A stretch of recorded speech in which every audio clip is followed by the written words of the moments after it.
Okay guys, para to dun sa build natin na STI, yung may sariling playlist. So papakita ko sa inyo kung gaano kabilis bumili ng makina from IAG. So bilhin natin ito, maganda to eh. So bilhin natin to.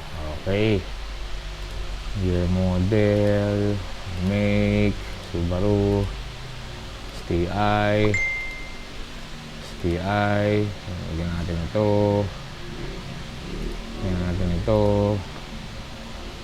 ito.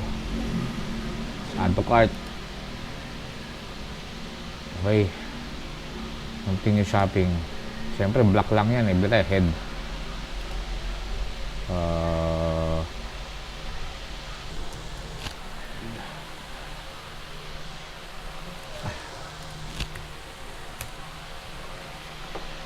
Okay, so ito stage 3, stage 5, single ABCS, stage 5. Ito, okay, hindi tayo yan. For the STI, okay, add to cart. Okay, so kano ba yan? $26,000. Saan yung 26 times 51, 1.3. Pwede na yan. Pwede na natin.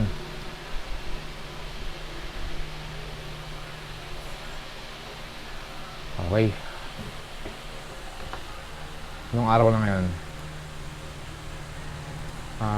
January 18, 7:49. Okay, hintay tayo ng mga 10 minutes. Nandiyan na siguro yan.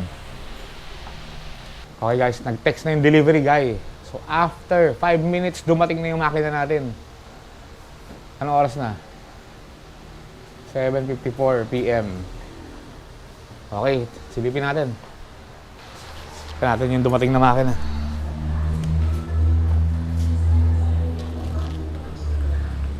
Okay, bilis umorder, no?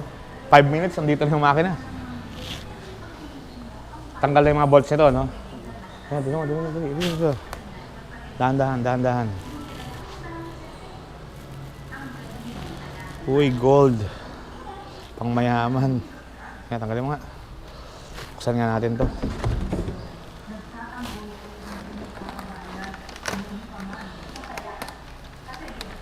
So, pinabuo na natin kay IAG yung engine. Bilis na lang po, 5 minutes. Tapos nabuo yun, no? Na-deliver na agad dito. Stage X. Wala yata itong kapatid dito sa Pilipinas.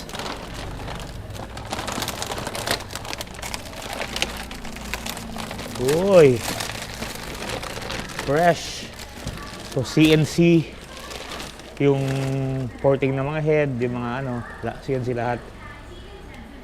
Naka built na rin eh. High lift na cam.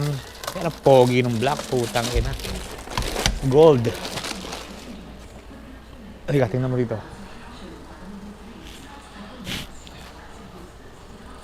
Ayan na. Wow. So this engine should be able to handle, hindi ko alam. So sagadin natin. So this will be going in sa isang STI na 2020. So ayan. May kapatid dito yan, ito. Ito. So, IAG 900 naman to.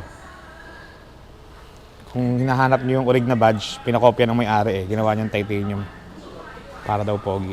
So dito kakabit yan. Dito yan. So turbo niya ay ito. Turbo niyan ay G30 na Garrett. So finifit natin siya ngayon. Pero off topic na yan, dito ulit tayo. So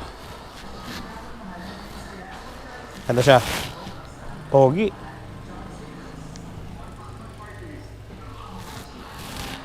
So guys, pag order kayong IAG, order kayo sa amin. 5 minutes, nandito na. Ayan o.